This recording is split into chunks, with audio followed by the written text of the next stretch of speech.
बिस्मिल्लाहिर्रहमानिर्रहीम। नाजरीन, आप देख रहे हैं मजमूअतुल असनाद का ये चैनल और अल असनाद मैरिज सेंटर का ये शोबा। नाजरीन, बहुत सारे रिश्तों की डिटेल आप तक हम पहुंचा चुके हैं, तो आपसे गुजारिश है कि अगर आपने इस चैनल को अभी तक सब्सक्राइब नहीं किया तो इसको ज़रूर सब्सक्राइब करें और ताकि हमारे हर आने वाली वीडियो आप तक पहुंच सके। इसके साथ ही ये गुजारिश है कि जब आप वीडियो को देखते हैं तो मुकम्मल देखा करें।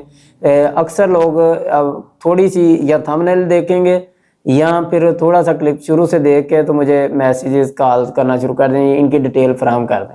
भाई, डिटेल हमने सारी वीडियो के अंदर बताई होती है, आप इसको ज़रूर देखा करें। इतनी लंबी तो वीडियो होती नहीं, 2 मिनट 2.5 मिनट, हद 3 मिनट की वीडियो होती है, तो आप इसको देखा करें ताकि आपको मुकम्मल इन्फॉर्मेशन मिल सके। और अगर आपको वो रिश्ता समझ आए तो आप हमसे रब्ता करें, हम आपको डायरेक्ट उनका नंबर वगैरह शेयर करें और उनसे बात करवाएं। तो ये जो है लड़का, जो इसकी उम्र 34 साल है और गौरी पठान इनकी बरादरी है। कहते हैं हम बरादरी से बाहर रिश्ता कर लेंगे। लड़के का जो रोज़गार है वो ड्राइविंग है, मुलाजमत है, ड्राइविंग भी करता है और ड्राइविंग मुलाजमत करता है जी। तो इसके साथ कहते हैं माहाना आमदन लड़के की 40,000 है और मसलक इनका अहले सुन्नत है। कहते हैं क्या मसलक से बाहर रिश्ता कर सकते हैं? जी, ये मसलक से बाहर भी रिश्ता कर सकते हैं। लड़के का जो कद है वो 5 फुट 4 इंच है।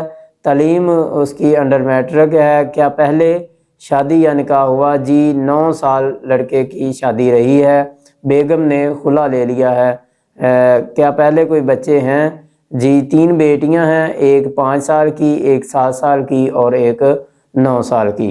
तो घर अपना है या किराया पर? कहते हैं जी, जहां मुलाजमत करता हूं वहां रहायश है, यानी कि जहां पे वो मुलाजमत कर रहे हैं वहां पे उन्होंने रहायश उनको दी हुई है फैमिली की, तो वो उधर ही रहते हैं। टोटल भाई अकेले भाई हैं और 3 इनकी बहनें हैं, तीनों शादीशुदा हैं। इन्होंने एड्रेस जो है जहाँ पे इनकी रहायश है और जहाँ रह रहे हैं, engineer town sector A defence road Lahore में ये रिश्ता मौजूद है। अगर आप समझते हैं कि ये रिश्ता जो आपके लिए किसी जानने वाले के लिए मुनासिब है तो आप हमसे रब्ता करें, या किसी और रिश्ते की तलाश में है तो आप हमसे रब्ता करें, हम इंशाल्लाह आपका रब्ता करवाएंगे। फिर एक नई वीडियो के साथ दोबारा मुलाकात होगी, तब तक के लिए अल्लाह हाफ़िज़।